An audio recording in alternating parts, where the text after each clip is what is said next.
नमस्ते, म अग्नि कोइराला। आज तपाईहरु समक्ष कक्षा 10 को पाठ 2 मा रहेको नेपाली विषयको पाठ 2 मा रहेको सन्तुष्टि कविता लिएर आएको छु। यहाँ सन्तुष्टि कविता कवि भरतराज पन्तद्वारा लेखिएको छन्द कविता, अनुष्टुप छन्दको कविता हो।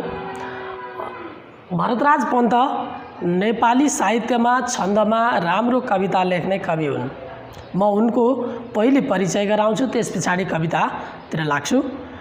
भरतराज पन्त विक्रम सम्वत 1986 साल असार 30 गते काठमाडौँमा जन्मिए भने 2065 साल वैशाख 18 गते उनको काठमाडौँमा निधन भएको छ। पिता मणिदत्त पन्त र माता ललिता देवी पन्तका सुपुत्रका रूपमा जन्मिएका भरतराज पन्त लाई एउटा नेपाली साहित्यका क्षेत्रमा हेर्ने हो भने यिनलाई एउटा दुःखको पर्यायका रूपमा पनि लिन सकिन्छ। यिनको जीवनमै दुःख बढी भइरह्यो, कारण नेपाली साहित्यमा आर्थिक अभावका कारण दुःख झेल्नु पर्ने केही साहित्यकारहरू छन्, जस्तै कि लक्ष्मीप्रसाद देवकोटा, जसलाई आर्थिक अभावका कारण निकै कष्टकर जीवन जिउनु पर्ने अवस्था आएको थियो। त्यसैगरी आशुकवि शम्भुप्रसाद ढुङ्गेल पनि आर्थिक अवस्थाका कारण प्रताडित भएका थिए भने यिनी पनि आर्थिक विपन्नताका कारण अथवा आर्थिक समस्याका कारण एकातिरबाट दुखी थिए भने अर्कातिर यिनी 3 वर्षको हुँदै उनकी आमाको निधन भयो। अनि 1990 सालको भूकम्पमा उनको घर भत्कियो। त्यही भत्किएको घरको छेउमुनि उनका दुःख सुख गर्दै उनका बाबुले उनलाई हुर्काए। यसरी हुर्किएका पन्त पछि लोग्ने स्वास्नी बीचमा पनि त्यति राम्ररी सुमधुर सम्बन्ध हुन सकेन, तथापि उनका 2 छोरा र 2 छोरी थिए र आर्थिक अवस्था एकदमै कमजोर भएका कारण उन विक्षिप्त बनिन्। उनकी आर्थिक अवस्थाकै कारण विक्षिप्त बनिन् उनकी पत्नी र उनी पनि यस लोकबाट बेलैमा अस्ताइन् भने आर्थिक अवस्थाकै कारण त्यो दुःख सहन नसकेर उनको जेठा छोराले पनि 24 वर्षकै उमेरमा आत्महत्या गरे। पछि सरकारी जागिरे भएर उनको छोरा कान्छो छोराले उनलाई केही भरथेक गरेका थिए, तर कान्छो छोरा पनि त्यसको 20 वर्षपछि कान्छो छोरा पनि पोखराको डेभिड फल्समा उनको पनि मृत्यु भयो। यसरी सबै प्राय छोरा 2 छोरा पत्नीलाई गुमाइसकेपछि, त्यसरी गुमाइसके र पनि एक्लो जीवन जस्तो बाँचिरहेका पन्त थलिए। अचानक बोलिरहेका कविता भनिरहेका पन्त अचानक थलिएर पछि उनको 2065 साल वैशाख 18 गते देहावसान भयो। र नेपाली साहित्यमा अत्यन्त सुमधुर र सुललित कविता लेख्ने, छन्दका कविता लेख्ने कवि भरतराज पन्तको यो सन्तुष्टि कविता यहाँ छ। यो सन्तुष्टि कविता अनुष्टुप छन्दमा लेखिएको छ। अनुष्टुप छन्द भनेको के हो भन्ने बारे म थोरै अनुष्टुप छन्दको एउटा यहाँ उदाहरण, यो उनको एउटा श्लोक लेखेर अनुष्टुप छन्द के हो म त्यो पनि बुझाउन चाहन्छु। जस्तै कि यहाँ छ उनको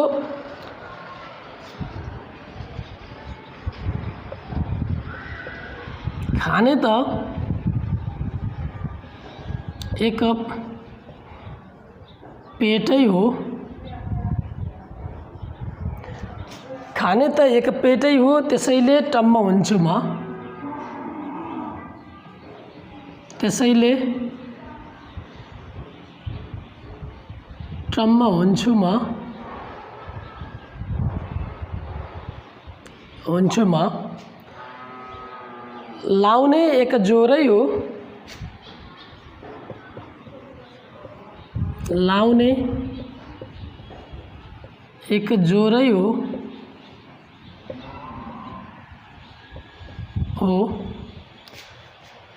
त्यसैले गम्म हुन्छु म, त्यसैले गम्म हुन्छु म।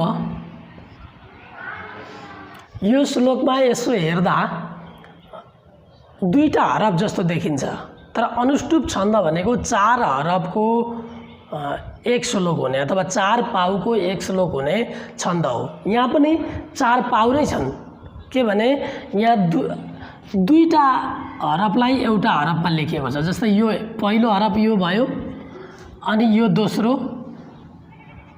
अनि यो तेस्रो र यो चौथो हरफ, 4वटा हरफ छन् यहाँ। यसरी बुझ्ने कि प्रत्येक पाउमा एक श्लोकको एउटा श्लोक 4 लाइनको एक श्लोक हुन्छ र एउटा लाइनलाई पाउ भनिन्छ कवितामा। यो एक पाउमा यसमा अनुष्टुप छन्दमा 8वटा अक्षर हुन्छन्। आधा अक्षर गनिँदैन, त्यो बाहेक 8वटा अक्षर हुन्छन्। एउटा बुझ्नुपर्ने कुरा यहाँ हेरौँ, खाने त एक पेटै हो, यहाँ गन्ने यहाँ 8 अक्षर छ, यसमा पनि 8, यसमा पनि 8, यसमा पनि 8, अनि ती 4वटालाई पहिलो र दोस्रो 8-8 को स्वर बनाएर एउटा हरफ र तेस्रो र चौथोको एउटा हरफ बनाएर लेखिएको हुन्छ। हेर्दा यहाँ दुईटा हरफ गजल जस्तो देखिन्छ, तर यो अनुष्टुप छन्द हो। अब अनुष्टुप छन्दमा कसरी छुट्याउने, अनुष्टुप छन्द हो भन्ने कसरी जान्ने भन्नका लागि म यहाँ छुट्याएर देखाउँछु। जस्तै खाने त एक पेटै हो,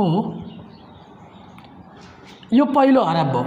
यसमा हेर्दा प्रत्येक पाउको 5औं, 6औं र 7औं अक्षर हामीले ख्याल गर्नुपर्छ। अनुष्टुप छन्दमा अरूलाई केही गर्नु पर्दैन।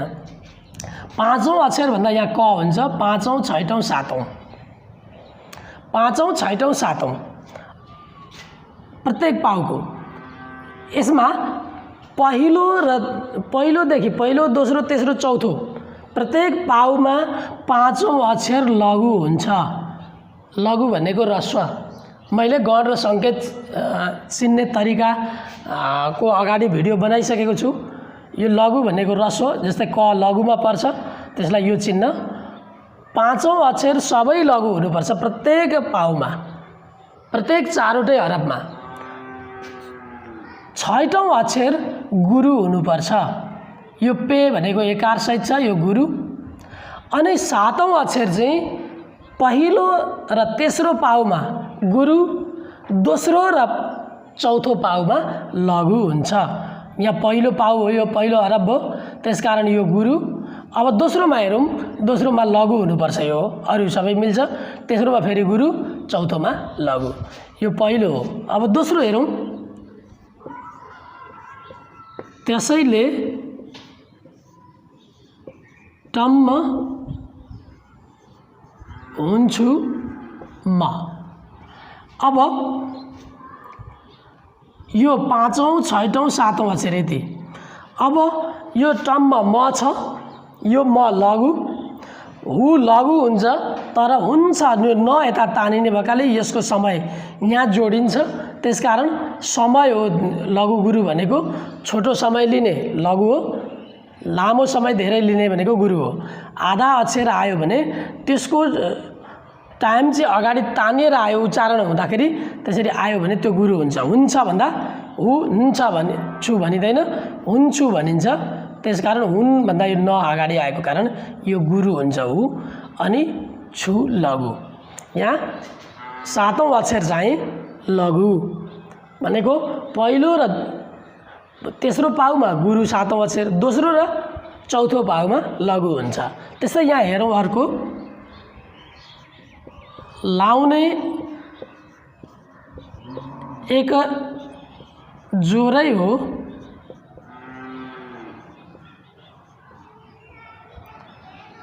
अब यहाँ 5औं अक्षर, यो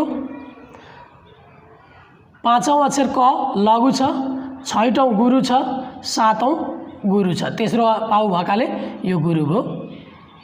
त्यसै गरी अर्को चौथो अरबमा अथवा चौथो पाउमा त्यसैले गम्म हुन्छु म। अब यहाँ यो म लघु छ, यहाँ सातवटा, पाँचौँ छैटौँ र सातौँ अक्षर हेर्दा म लघु छ, हुन्छु भन्दा यो गुरु छ अनि छु लघु। यसरी हेर्दा पहिलो दोस्रो तेस्रो चौथो चारवटै, पहिलो दोस्रो तेस्रो चौथो चारवटै पाउमा पाँचौँ अक्षर लघु, छैटौँ अक्षर गुरु छ अनि सातौँ अक्षर चाहिँ पहिलो र तेस्रोमा गुरु, दोस्रो र चौथोमा लघु हुन्छ। यति हो अनुष्टुप छन्दको नियम। अक्षर यी तीनवटा अक्षर पाँचौँ छैटौँ र सातौँ अक्षर ख्याल गर्नुपर्छ र प्रत्येक पाउमा 8 अक्षर हुन्छन् अनुष्टुप छन्द। अब म यसपछि अनुष्टुप छन्दको यो कविता सरसरी वाचन गर्छु अनि त्यसपछि म यसलाई व्याख्या गर्नेछु।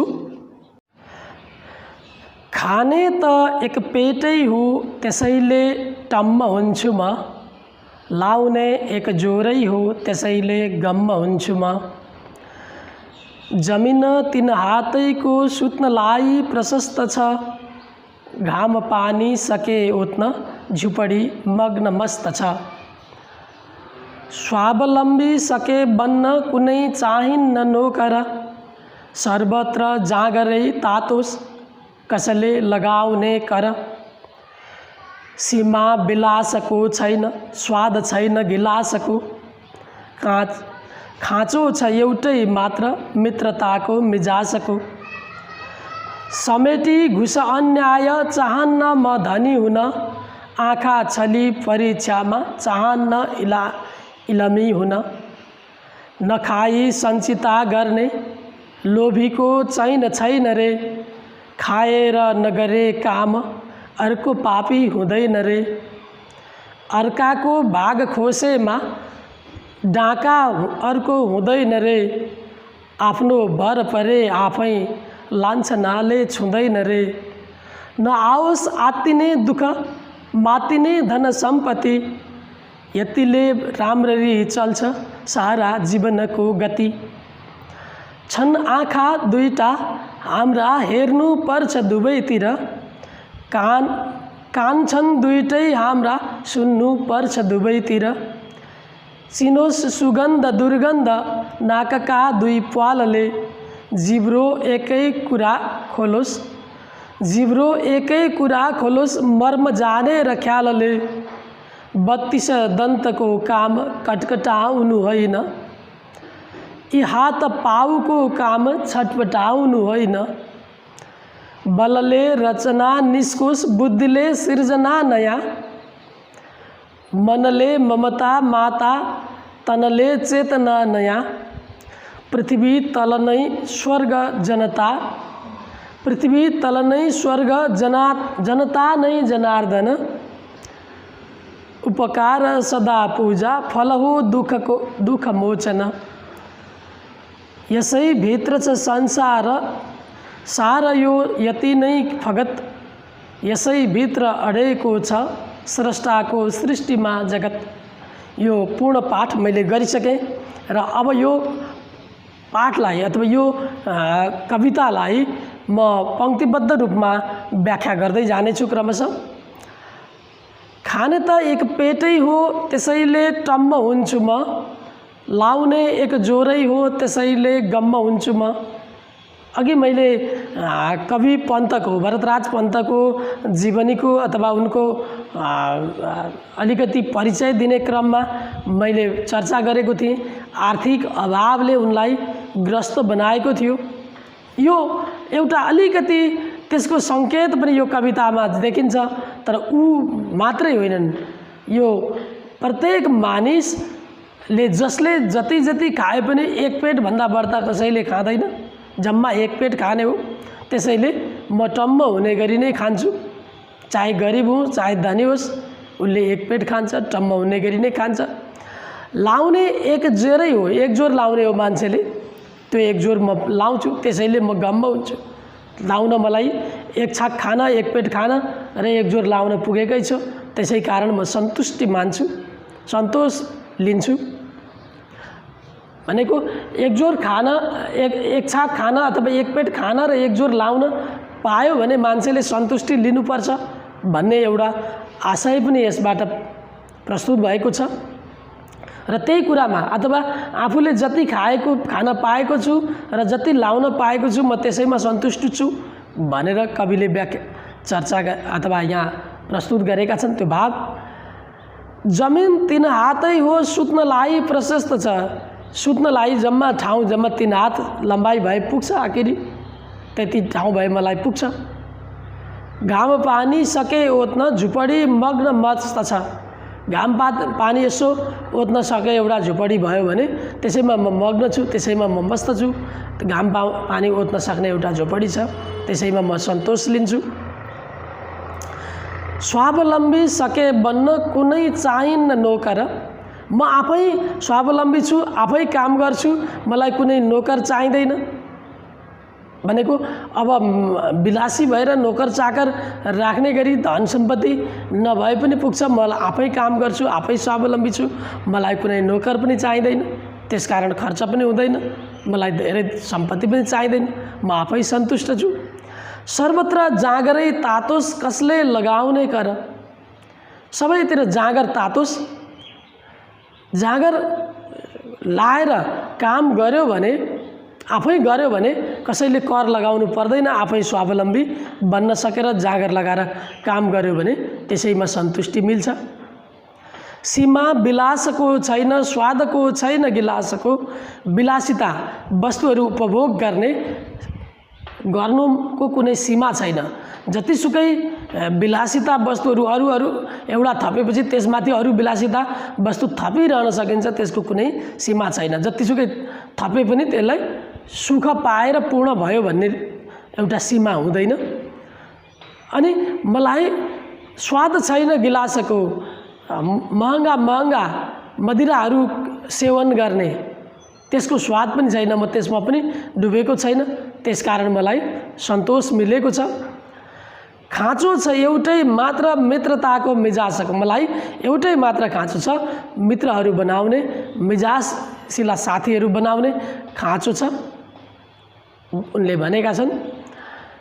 त्यस्तै अर्को श्लोकमा छ, समेटी घुस अन्याय चाहन्न म धनी हुन, कसैलाई अन्याय गरेर कसैलाई सताएर घुस खाएर त्यो पैसाले कमाएर म धनी हुन चाहन्न, मलाई त्यस्तो धन चाहिँदैन, म यतिमै सन्तुष्ट छु।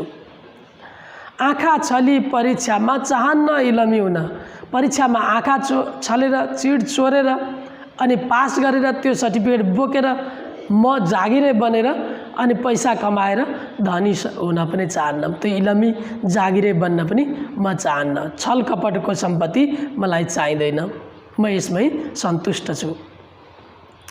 नखाई सञ्चिता गर्ने लोभीको छैन रे, अब नखाइकन भोकै बसेर सञ्चिता गरेर धन सम्पत्ति जोडेर अनि धनी बन्नेहरूको पनि चैन छैन, मनमा चैन हुँदैन, शान्ति हुँदैन।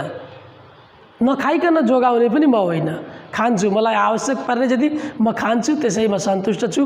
जोगाउनु पर्छ, धन कमाउनु पर्छ भनेर नखाइकन जोगाउने मान्छेको पनि त्यो मनमा चैन कहिले हुँदैन, त्यस्तो त्यो मान्छे लोभी हो। त्यस्तो मान्छे खाएर नगरे काम अर्को पापी हुँदैन रे, जो मान्छे खान्छ फेरि खान्छ टन्न तर काम गर्दैन भने त्यो मान्छे फेरि पापी हो। त्यसकारण म खान्छु पनि काम गर्छु पनि, मलाई त्यसैमा सन्तुष्टि छ। अर्काको भाग खोसेमा डाका हुँदैन रे, डाका अर्को हुँदैन रे। अर्काको भाग कसैले खोसेर आफू खानका निम्ति, आफू धनी बन्नका निम्ति, आफू सम्पन्न बन्नका निम्ति, विलासी जीवन बिताउनका निम्ति अर्काको भाग कसैले खोज्छ भने त्योभन्दा ठुलो अर्को डाका हुँदैन भन्छन् कवि। त्यस्तै आफ्नो भर परे आफै लान्छनाले छुँदैन रे, आफूले आफ्नै भर परेर अर्काको भर नपरी आफै स्वावलम्बी बनेर आफ्नो काम आफै गर्यो भने कुनै लान्छना कुनै अभियोगले उसलाई छुँदैन, कसैले उसलाई दोष लगाउन सक्दैन। नआओस् आत्तिने दुःख मात्तिने धन सम्पत्ति, आतिनै गरी दुःख पनि आइ नलागोस्। उनलाई मैले अघि सुरुमै भनेको थिएँ धेरै दुःख आइलाग्यो, तर त्यसरी आतिनै गरी दुःख पनि नआओस् र धेरै सम्पत्ति मातिने गरी सम्पत्तिको घमण्ड अहङ्कार बढ्ने गरीको सम्पत्ति पनि नआओस्। त्यो सम्पत्ति पनि मलाई चाहिँदैन। म थोरै सम्पत्ति होस्, दुःख नहोस्, त्यसैमा सन्तुष्ट छु। यतिले राम्ररी चल्छ सारा जीवनको गति। जति जीवनको सामान्य रूपमा जीवनको गति जति सम्पत्तिले चल्छ त्यति सम्पत्ति भयो भने पुग्छ। त्योभन्दा मातिने गरीको धेरै सम्पत्ति पनि चाहिएन, त्यो नआओस् र आतिनै गरीको दुःख पनि आइ नलागोस्।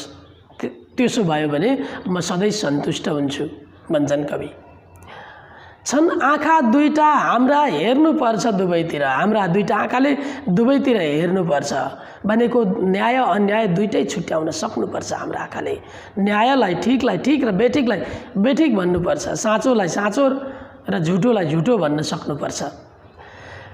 कान छन् दुईटै हाम्रा सुन्नुपर्छ दुवैतिर।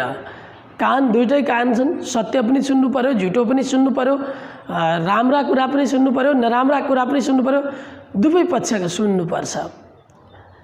चिनोस् सुगन्ध दुर्गन्ध नाकका दुई पालले सुगन्ध र दुर्गन्ध छुट्याउन सकोस् र सुगन्धलाई वरण गरोस्, दुर्गन्धलाई त्याग गरोस्। जीवनले राम्रो पक्ष लियोस्, नाकले सुगन्ध लियोस्, दुर्गन्ध त्यागोस्। जिब्रो एकै कुरा खोलोस्, मर्म जानेर ख्यालले। जिब्रोले एउटै कुरा मात्रै खोलोस्, मर्म जानेर ख्यालले। कुन ठाउँमा कस्तो कुरा बोल्नुपर्छ ख्याल गरेर बोल्नुपर्ने ठाउँ कस्तो छ, कुन कुरा बोल्नुपर्छ त्यो कुरा जानोस् र जिब्रोले त्यही कुरा मात्रै खोलोस्। अनावश्यक कुरा जिब्रोले पनि नबोलोस् भन्छन् कवि। 32 दन्तको काम कटकटाउनु होइन। यी दाँतका काम कटकटाउनु, दारा किट्नु, रिस व्यक्त गर्नु मात्रै होइन। यी हात पाउको काम छटपटाउनु होइन। यी हात पाउको काम छटपटाउनु होइन। मुखको काम बोल्नु, तर बोल्ने रिस व्यक्त गरेर बोल्नु होइन। अरूलाई खुसी पार्ने मिठा वचन बोल्नु, मृदुभाषी बन्नु हो। अनि यी हात पाउको काम छटपटाउनु होइन, कुण्ठित भएर छटपटाउँदै हिँड्नु अनि हातहरू छटपटाउँदै चलाउनु होइन। यी हात पाउको काम त सुकर्ममा प्रयोग गर्नु हो। हात पाउलाई राम्रो काममा प्रयोग लगाउनु पर्छ भन्ने आशय कविको छ। बलले रचना निस्कुस, बुद्धिले सिर्जना नयाँ, मनले ममता माता, तनले चेतना नयाँ। बलले रचना निस्कोस्, निर्माणहरू बलबाट हुन्, भौतिक संरचनाहरू बलबाट बनुन्। बुद्धिले नयाँ सिर्जना होस्, बुद्धिले नयाँ नयाँ रचनाहरू, नयाँ नयाँ सृष्टि गरून्। मनले ममता माता, तनले चेतना नयाँ। मनले ममता आमाको जस्तै माया प्रदान गरोस्, शरीरले चेतना नयाँ प्रस्तुत गरोस्। पृथ्वी तल नै स्वर्ग, जनता नै जनार्दन। पृथ्वी नै सिँगै स्वर्ग हो। स्वर्ग खोज्न अन्त कुद्नु पर्दैन, भौतारिनु पर्दैन। र यही पृथ्वीका जुन जनता छन्, मानिस छन्, तिनै जनार्दन हुन्, तिनी नै हुन् देवी देवताहरू हुन्। भगवान ईश्वर भनेकै यही जनता हुन् र स्वर्ग भनेकै यही पृथ्वी हो। योभन्दा ठुलो अर्को स्वर्ग छैन। उपकार सदा पूज, फल हो दुःखको मोचन। त्यसकारण तिनै जनताको, तिनै मानिसहरूको उपकार गर, त्यो पूजा हो तिम्रो। अनि तिमीले दुःखको मोचन गरिदेऊ, फल प्राप्ति हुन्छ। दुःखको, गरिबहरू, दुखीहरूको, संसारमा दुःख भोगिरहेका मान्छेहरूको दुःखको मुक्ति हुने काम गर, उपकार गर, त्यो फल तिम्रो प्राप्त हुन्छ। यसै भित्र छ संसार सारा हो, यति नै फगत। यसै भित्र अडेको छ स्रष्टाको सृष्टिमा जगत। यसै भित्र छ संसार भनेको यो अरूको सेवा गर्नु, सन्तुष्टि लिनु र आफू दुःखबाट मुक्ति पाउनु, यो संसारको सार हो र यतिमै केही अरूलाई गरेर केही गरेर आफूले सन्तुष्टि लिनमै यो संसार अडेको छ र सृष्टिको जगत पनि कहीँ कसै केही गरेर कसैका लागि गरेर वा आफ्ना लागि गरेर जुन कसैले आफ्ना लागि गर्छ कसैले अर्काका लागि गर्छ यो जगत यसरी नै चलिरहेको छ। यसै भित्र अडेको छ स्रष्टाको सृष्टिमा जगत सृष्टि गर्ने निर्माण गर्ने आफ्ना लागि गर्ने अर्काका लागि गर्ने अनि जाँदा रित्तो हात जाने दुःख भयो भनेर चिन्ता लिने अनि मरेर जाँदा रित्तो हात जाने यो संसारको परम्परा छ। जाँदा केही लगिँदैन त्यसकारण मरेर जाने यो सृष्टिको नियम नै हो। जन्म र मृत्यु सृष्टिको नियम हो। यो जगत त्यसरी नै चलेको छ। तर मरेर जानुभन्दा पहिले सन्तुष्ट भएर बाँच केही अरूका निम्ति पनि गरेर बाँच। यो पृथ्वी यो स्वर्ग रूपी पृथ्वी र देवता रूपी अथवा भगवान रूपी जनताको दुःख मोचनका निम्ति केही काम गरेर मर अनि बल्ल तिम्रो जीवनको सार छ भन्ने भावसहित सन्तुष्ट जीवन बिताऊ भन्ने भावसहित कविले यो कविता प्रस्तुत गरेका छन्। हवस् त आजलाई यति नै। धन्यवाद।